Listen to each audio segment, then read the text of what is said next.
Because there's not many of them out there, it's a safe investment if I can get it at the right price. There's a French word on there with ends with an X somewhere on the side. That's probably the name of the manufacturer, definitely a French name. Probably says retreat. Imagine this. A seller strolls into the gold and silver pawn shop carrying what looks like a Popeye toy, but it's actually an antique coin bank. His pitch? It unlocks once you've saved $5, kind of like a piggy bank with extra attitude. He's hoping for $50, but here's the twist. He snagged it for free at a garage sale. Chumlee immediately makes spinach jokes, and I'm sitting here thinking, yeah, this deal is about to get silly. And when you got $5 in it, it would unlock. And you could take $5 to the bank and open a bank. Chumlee examines the Popeye bank, explaining how these novelty items were popular tools to teach kids about saving. Forget fragile piggy banks. These old school ones were built tough from metal. The seller starts high at $50. Chumlee anchors at $20. And suddenly we're watching high stakes negotiating over what amounts to lunch money. I mean, you'd think they were fighting over a treasure chest, but that's Pawn Stars magic. Even the smallest deals feel like drama. Are you a Popeye fan? I used to watch them every Saturday morning. Yeah, you and me both. The seller pushes for $35, Chumlee holds his ground, and finally they shake hands at $25. The guy's happy since he invested nothing, and Chumlee got himself a quirky shop piece. Honestly, compared to most Pawn Stars standoffs, this one was practically stress-free. No yelling, no stormouts, just a simple handshake and done. Blink and you'd miss it, but even here, you can't help grinning at how seriously these negotiations get treated. That's what I'd hope to get out of it when I sell it. Okay, so if we compromise at 35? No, I'd push it. Then the real bombshell hits. Rick's friend Craig walks in carrying a Civil War pistol, and not just any pistol. This one supposedly belonged to Lieutenant Solomon Hayes, a black Union officer from Louisiana. Craig is convinced the story checks out, but Rick isn't buying it just yet. He points out how rare this claim sounds, and you can see Rick's gears turning. Folks, this is shaping up to be one of those legendary episodes.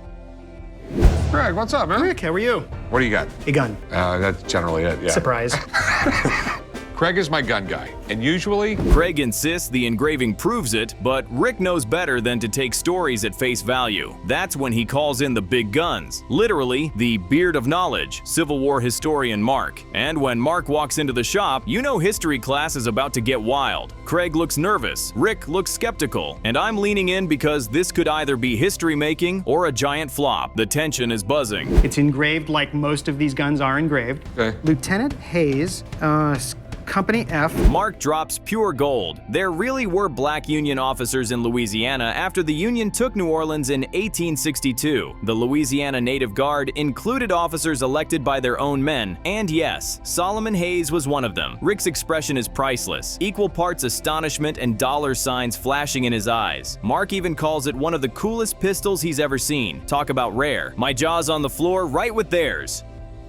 Washington said, I don't have enough men to garrison this area, and so he raised the Louisiana Native Guard. Within a week, there were over 1,000 free blacks that had... Then comes the showdown. Craig wants $7,000 for the pistol. Rick immediately counters with $5,000, and the back and forth begins. It's hilarious watching Rick haggle with his own expert, like arguing with a mirror. Craig insists $7,000 is a gift price. Rick won't budge, and the energy feels like a poker game where no one's bluffing. Finally, Craig gives in at $6,000. Rick's smirk says it all. Deal secured, history made, and bragging rights earned.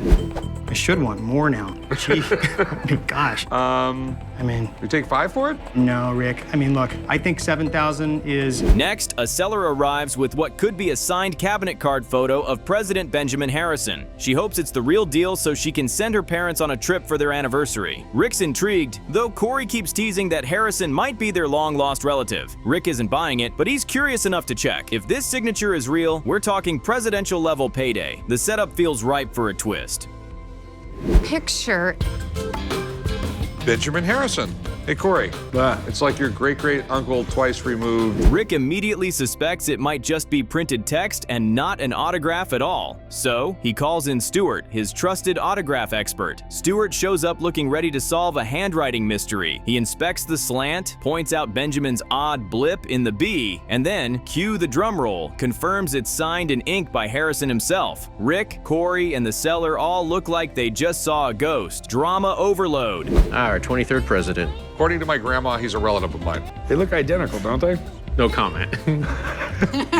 But here's where things get rocky. Stewart notes the photo isn't first generation. It's likely a reproduction of a reproduction. That knocks the value down a peg. But even so, Stewart estimates it at around $1,250. The seller's eyes widen. She was expecting maybe a few hundred tops. Rick looks half relieved, half annoyed, like, great, now I'm about to spend more than planned. That mix of joy and dread, classic Rick. And there are a few things I look for with the Benjamin Harrison. First, there's about a 30-degree slant on a signature. So I'm gonna come over here and look. Negotiations heat up fast. The seller originally asked for $500, but when Rick offers $700, she suddenly ups the ante to $800. Rick's reaction is priceless. You just wanted $5 and now I'm offering $7. You could cut this tension with a knife. It's the Pawn Stars paradox. Sometimes generosity backfires. The seller holds her ground. Rick groans, and I'm on the edge of my seat waiting to see who cracks first. So $500, no problem. Can you go a little bit higher? Finally, they land on $750, sealing the deal. The seller beams, Rick accepts, and Corey jokes that maybe they shouldn't have called Stewart in at all. The way this played out is pure Pawn Stars chaos, starting at $500, ballooning past $700, and landing in the middle. Watching Rick get haggled up after giving more than asked? That's reality TV gold. If nothing else, it proves negotiation is always unpredictable here. Well, Stewart in, huh? Yeah, I'll give you the $750. It's a deal. Thanks. So let's recap the chaos. We saw a quirky Popeye coin bank picked up for $25, a groundbreaking Civil War pistol proving the history books still hold surprises, and a presidential autograph turning a $500 dream into $750 cash. Every deal carried its own drama, humor, and history lesson. And with Rick, Corey, Chumlee, and their army of experts in the mix, it's clear when it comes to Pawn Stars, even the smallest items pack a punch. Thank you. All right, you want to write her up, son? Come with me. I feel that we settled on a really good price of $750. I feel that that was a fair price. Picture this. A seller rolls up with a bright yellow 1915 Ford Model T taxi, calling it his baby. Corey and the old man step outside, and the old man cracks that it's older than him, but not by much. The seller proudly explains he's been restoring it for years, piece by piece. Corey looks impressed, but the big question looms. How much is original, and how much is just hot rod flair? I have a Model T out in front, and I'm looking to sell it. Wondering if you guys are interested. Model T, huh? Yeah, so I have it right out in front if you want to take a look. Yeah, let's go take a look. Sure. Come on, Grandma. The seller pops the hood, revealing a Chevy Quad 4 engine. Corey raises an eyebrow. It's not exactly Henry Ford authentic. The seller insists the frame is original and swears he kept the aesthetic true. Corey wants proof, so he calls in expert Danny Coker. Meanwhile, the old man is already calculating how many cigars he could buy if this deal goes right. So I made it so it's street legal. I wanted to keep it aesthetically. When you look at it, you say to yourself, that's an original, but there's something different about it. Could you start it up for me? Sure, no problem. Danny arrives, takes one look, and declares it absolutely gorgeous. He hops inside and takes it for a spin, clearly loving the resto mod vibe. His verdict? A stunning blend of old and new, but tricky to price since it's not a fully authentic Model T. That's dealer code for you won't get rich quick on this. Corey knows it, and the seller braces himself. I think older cars are cooler than new cars because they got flavor, they got personality. This is your baby, huh? It is. Now, what are you running under here? It's a Chevy Quad 4. Now the money talk. The seller wants $29,900, clearly hoping to cash in. Corey drops a bomb with a $20,000 offer. The seller balks, pushing for $25,000 minimum. Corey bumps to $21,000. Final offer. The seller hesitates, then shakes on it. Relief mixed with heartbreak floods his face. Years of restoration gone in an instant. Talk about bittersweet. Well, I put a lot more than what I'm asking into it. What are you asking for? I'm asking $29,900. You know, $29,900, I don't think you're far off. The car stands out and says, I've got a lot more in it than that. Cut to the old man's favorite moment of the episode. A woman walks in with a vintage Charlie Weaver bartender toy. She demonstrates how Charlie shakes a martini, sips it, then puffs smoke out of his ears. Chumlee is giggling like a kid at a carnival while the old man jokes about dirty martinis. It's part toy, part comedy act, and honestly, kind of adorable. To know what a martini was at that time. Charlie Weaver was a character on TV back in the 50s. He was on the night show back when Jack Parr was there. The seller wants $300, but the old man isn't falling for nostalgia. He bluntly counters with $75. She pushes back to $125, and the old man chuckles, saying he'll go to $85. After some pleading, they finally settle at $90. The old man smirks, knowing he snagged it cheap. As he says, he used to play with toys like this. Now he just counts the money. Mint condition, it's a couple $100 toy, retail. In the shape it's in, I'd be a buyer probably $75. Well, I was... Meanwhile, Rick and his buddy Sean Rich are on a road trip to Utah hunting down Civil War guns. They're shown a pristine Sharps carbine, a rifle famous for rapid fire and deadly accuracy at Gettysburg. The seller claims it could pump out 10 shots a minute, making a small cavalry unit look like an army. Rick is hooked, but the price tag? $2,500. The Union Army wanted to equip all of their troops with them that they could. Once they were proficient at using this weapon, they were unstoppable. Rick geeks out explaining the mechanics. Paper cartridges, falling block action, bam bam bam. It was basically the assault rifle of its time. He admits every Civil War collection needs one. But instead of buying right then, Rick asks if they can test it. Cue the dramatic setup, exploding targets at 100 yards, safety warnings galore, and Rick grinning like a kid at recess. You would have a piece of paper that had gunpowder in it. You'd push it in there. This would cut the back of the paper off. You'd slide up another primer, which was like a cap that's... When Rick fires, the Sharps blasts an exploding target to smithereens. The recoil is light, the accuracy deadly. Rick is impressed, calling it a straight shooter and perfect for his shop. The seller pushes for his $2,500 asking price, but Rick counters low. Back and forth they go until Rick locks it down at $1,900. The handshake seals it. Rick scores history at a discount. Set it up downrange about 100 yards, and that would be typically the distance that they'd be fighting at. Okay. But here's the real showstopper, a genuine Colt Gatling gun from 1883. The shop owner unveils it like a crown jewel, mounted on its original carriage. Rick and Sean are practically drooling. The owner casually mentions it can fire 750 rounds per minute. Just crank the handle. Rick's jaw nearly hits the floor. This isn't just rare, it's national treasure rare. The seller wants a staggering $335,000. Yeah, I'm almost speechless here. It does kind of tend to leave a guy speechless. There's probably not a nicer one in private hands. Pointing out that similar models sold for the same at auction, Rick tries to bring him down to earth with a $200,000 offer, bumping to $220,000 max. The seller holds firm. Rick argues about auction fees, but no dice. The seller knows what he's got. You can feel Rick's frustration. He wants it bad, but not at that price. It's a piece of history, and I got to hold tight on that. It's got to be $335,000. I have the Gatling gun on a Then comes the big moment, firing the Gatling gun. The crew sets up water jugs at 100 yards. Sean cranks the handle, and the gun unleashes pure chaos, ripping through targets in seconds. Everyone cheers like it's the 4th of July. Rick admits it's the holy grail of guns. Even though he can't land the deal, the sheer thrill of firing it was worth the trip. Like the Gatling gun we're about to shoot. Now this. This is the holy grail. This is amazing. Once this thing was cranking... By the end, Rick walks away with the Sharps carbine. Corey bags the Model T, the old man scoops a toy bartender, and the Gatling gun remains just out of reach. Each deal packed drama, history, and humor. The perfect Pawn Stars cocktail. Honestly, watching Rick fire that Gatling gun was the kind of TV moment you never forget. good rifling. You shot it, you know it shoots good. Yeah, good rifling, solid gun, but $1,500 I think is all the money on the Sharps. 1,500's a little light on that. I'm sorry, I can't do that.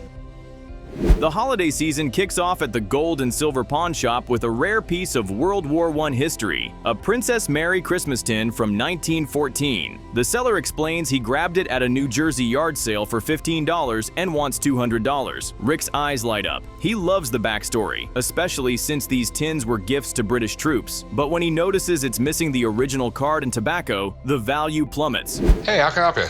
I got this tin box here. It's fairly old. I know it's old just by the date on the bottom. Christmas 1914. Rick explains how Princess Mary wanted every soldier to get a gift despite shortages of brass during the war. Some tins had tobacco, others chocolate, depending on who received them. He even throws in a history nugget about the famous Christmas truce of 1914. The seller listens, but when Rick makes his offer, just $100, the tension rises. The seller counters $125, but Rick stays firm. Finally, the seller takes the $100, happy to flip his $15 find into a steak dinner.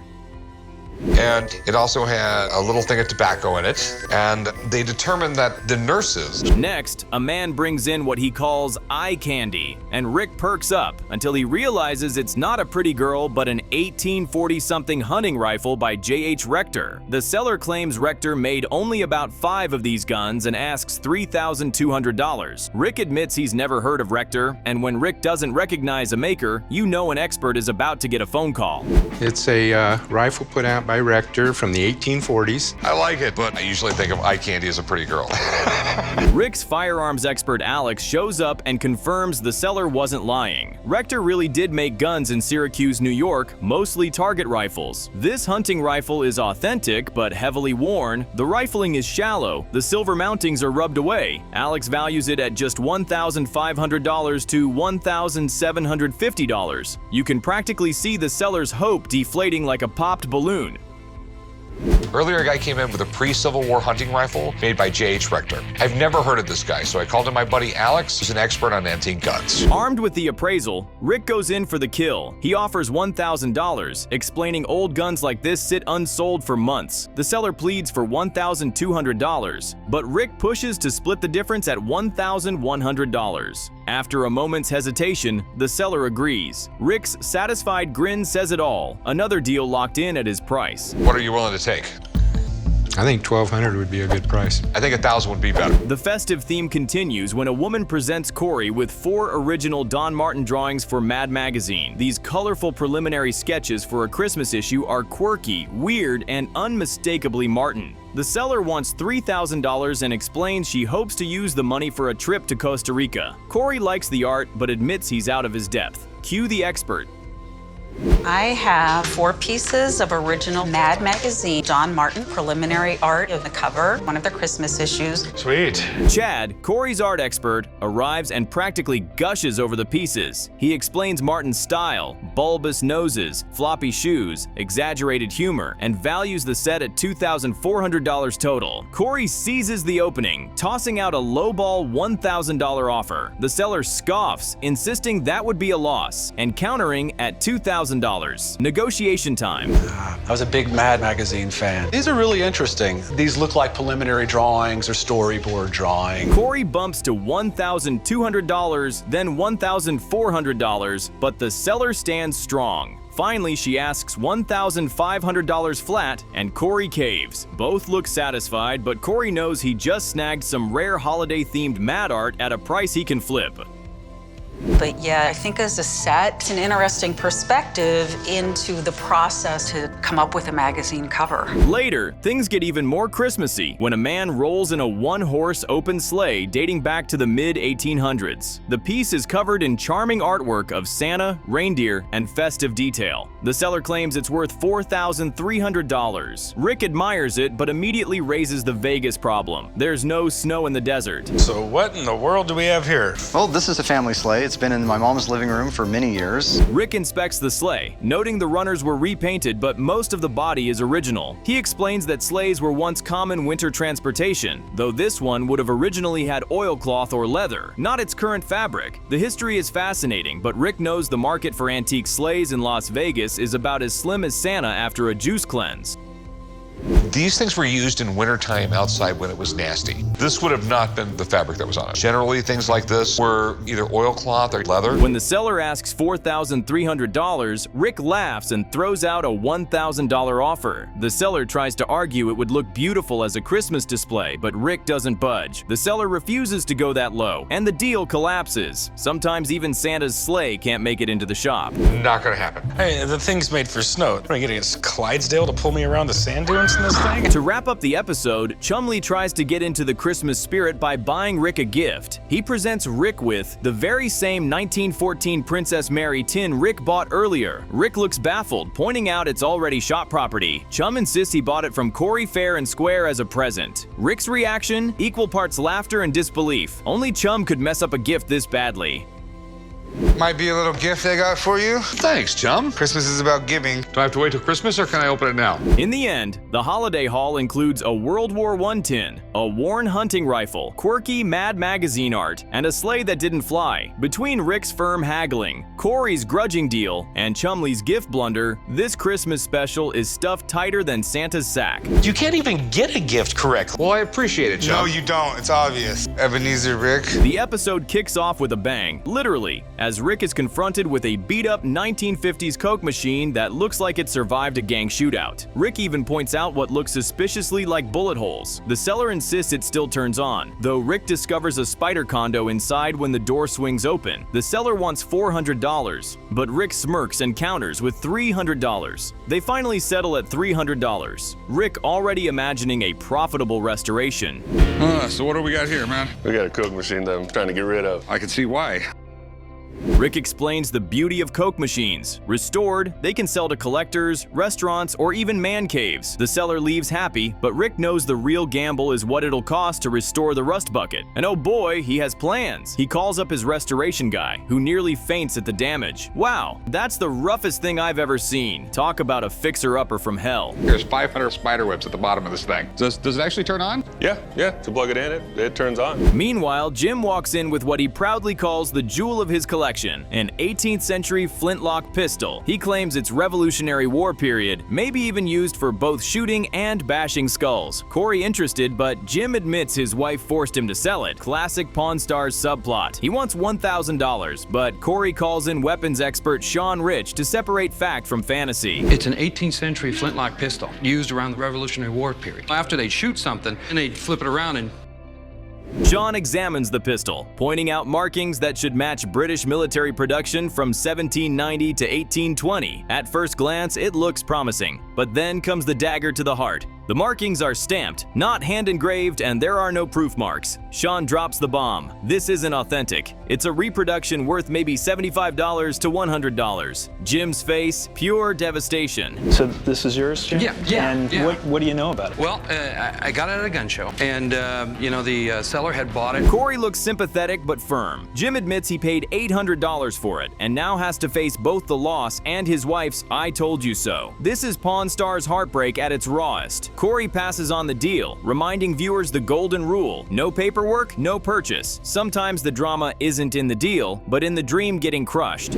Unfortunately, just right off the bat, I know that this is, unfortunately, a reproduction.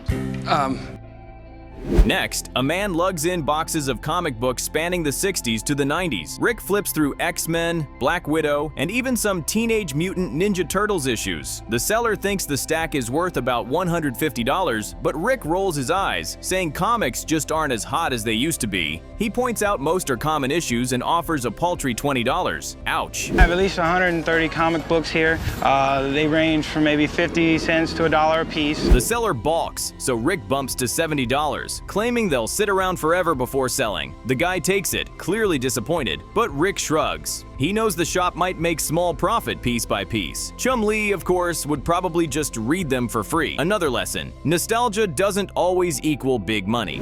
Most of them are kept in pretty good condition. That one looks a little, racy. Then comes a 1941 Philco radio, and Rick instantly lights up. The seller demonstrates it still works, tuning into a ball game after the vacuum tubes warm up. The nostalgia is thick. Rick practically feels transported to the 1930s. The man wants $250, but Rick notes refinished models go for $250 to $350 tops. He can't risk paying full retail. Hi there.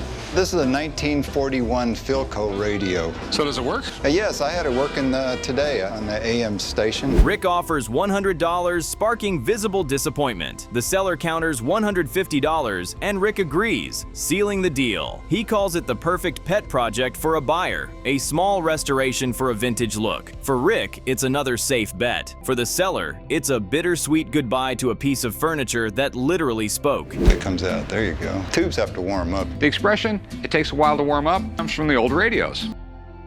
Now for the historical curveball. A woman presents a chunk of the Berlin Wall. She hopes to get $500, pointing out it comes with a man's armband and handwriting certifying he picked it up. Rick inspects it and drops a harsh truth bomb. Little rocks of the wall are worthless. Only large painted sections tied to famous artists like Keith Haring sell for tens of thousands. All right, a little rock of the Berlin Wall. We were wondering if this is valuable. Rick bluntly says you can buy these chunks online for $3 to $4 and passes on the deal. The woman looks crushed, saying she'll just keep it as a family memento. It's one of those Pawn Stars moments where history matters more than money, but it still stings. The wall may have fallen, but so did her holiday payday hopes. Now those sections went for a lot of money, $30,000, $40,000, $50,000, because one of the artists was Keith Haring. This unfortunately is not. Back to the Coke machine. Rick's restoration team tears it down, sandblasts it, and practically rebuilds it from scratch. They even modify it to vend multiple drinks, not just Coke, making it way more versatile. Rick beams as he imagines filling it with beer. 72 cold ones, ready for a weekend. Restoration costs $2,500, but resale value? Around $7,500. Jackpot. I'm amazed. It looks brand new. When I first saw this thing, I couldn't believe it was the machine I dropped off a week ago. When Rick picks it up, his jaw drops. It looks brand new, shiny decals and all. He marvels at the transformation, admitting this is why he trusts his restoration guy. What started as a rusted spider palace became a collector's dream. Rick jokes he and his friends could drain it in one weekend, but really, he's grinning ear to ear knowing he hit a home run. 72 of them in here. Okay. The Coke machine is awesome because it's got the original body, and that's the part that's worth money. In the end, this episode is a roller coaster. Wins with the Coke machine and Philco radio, heartbreak with the Flintlock pistol, disappointment with comics, and the Berlin Wall. Each deal or non-deal delivered drama, laughs, and lessons. Classic Pawn Stars, where one man's junk becomes another man's jackpot, and sometimes just a hard reality check. This is why I bring my stuff to Rick, because I know it's always going to look great, and I know I'm always going to make money. So what do you think I can get out of it? Well, retail right now is about $7,500 for this machine. The episode kicks off with Rick being offered a massive collection of early 1900s motorcycle racing documents, checks, vouchers, and autographs from pioneers of the sport. The seller proudly explains they come from the Riverview Motor Drone, packed with signatures of Hall of Famers like Lee Humiston and Morty Graves. His asking price? A jaw-dropping $200,000. Rick's face says it all. He's not buying the hype, and you could cut the disbelief with a knife. Racers from 1907 to 1919. Okay. The pioneers of racing. You know, the early days of motorcycle racing were insanely dangerous. Rick flips through the book admiring the history but pointing out the brutal truth. Collectors want posters, photos, and display items, not dusty checks. He admits it's historically incredible but commercially dead weight. The seller insists his collection is one of only 2 in existence, but Rick won't bite. He refuses to make an offer, sending the man home with nothing but a bruised ego. You did not go to one of these things without seeing someone crash. I mean, this is how big of a sport it was. They basically built stadiums for this. Wow. Next, a man presents what he claims is a Civil War-era French pinfire revolver, supposedly carried by a Confederate ancestor. Rick examines the gun, explaining the dangerous design. If you bump the side pin, the cartridge could explode. The seller hopes for $2,000 to fund a European trip with his wife. Rick sees potential but knows he needs an expert before dropping that kind of money. The French know how to fire guns? This is a pinfire gun, probably 1850s. Enter Craig, the firearms guru. He inspects the revolver and quickly deflates the seller's hopes. While the design matches an 1858 French model, this piece was actually Belgian-made. And worse, it's a composite gun cobbled together from mismatched parts. Instead of Confederate glory, it's just a Frankenstein firearm. Craig values it at only $700 tops. 12,000 of these from the French. So it's quite possible that this is a captured northern gun that saw use in the South. The seller looks crushed, his dreams of first-class tickets to Europe slipping away. Rick keeps his cool and offers $375, calling it a curiosity piece at best. The seller pushes back, asking $500, and they eventually settle at $400. Rick scores a quirky antique at a discount, while the seller resigns himself to economy-class baguettes in Paris.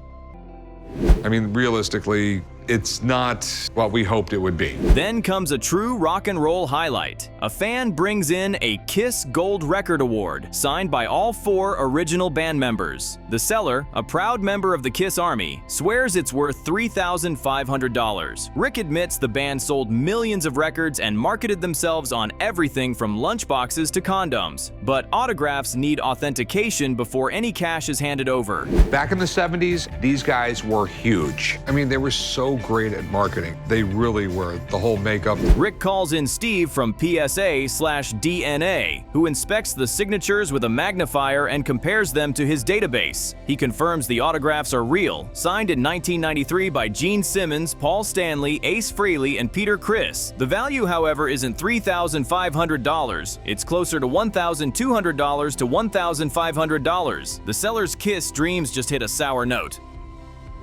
This is pretty simple. This works wirelessly. It's a magnifying glass times 50. With the truth on the table, Rick makes his move. He offers $700, bumps to $1,000, then stretches to $1,050. The seller refuses to drop below $1,500, and the deal dies on the spot. Rick shrugs it off, but you can tell he's disappointed. The piece was cool, just not $1,500 cool. The seller walks, still clutching his piece of KISS history. I think one of the biggest problems that you have, man, is they're all still alive. I understand that, but, given the rarity of the piece. And because no Pawn Stars episode is complete without Chumlee chaos, Corey pranks him with a fake lottery ticket claiming he won $10,000. Chumlee erupts with joy, quits his job on the spot, and even buys a ticket to the Cayman Islands to avoid taxes. The shop erupts in laughter, but then panic sets in. Chum might actually flee.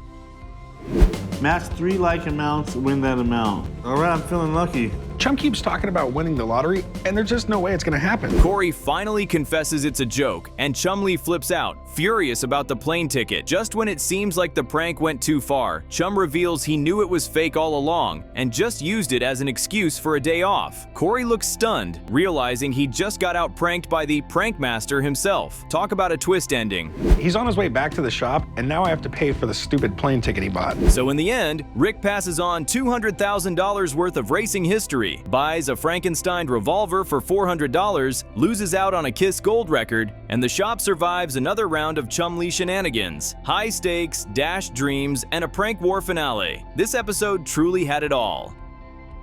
Taking a day off, having a green smoothie. So you used a joke just to take the day off. You try to take advantage of me, big hot.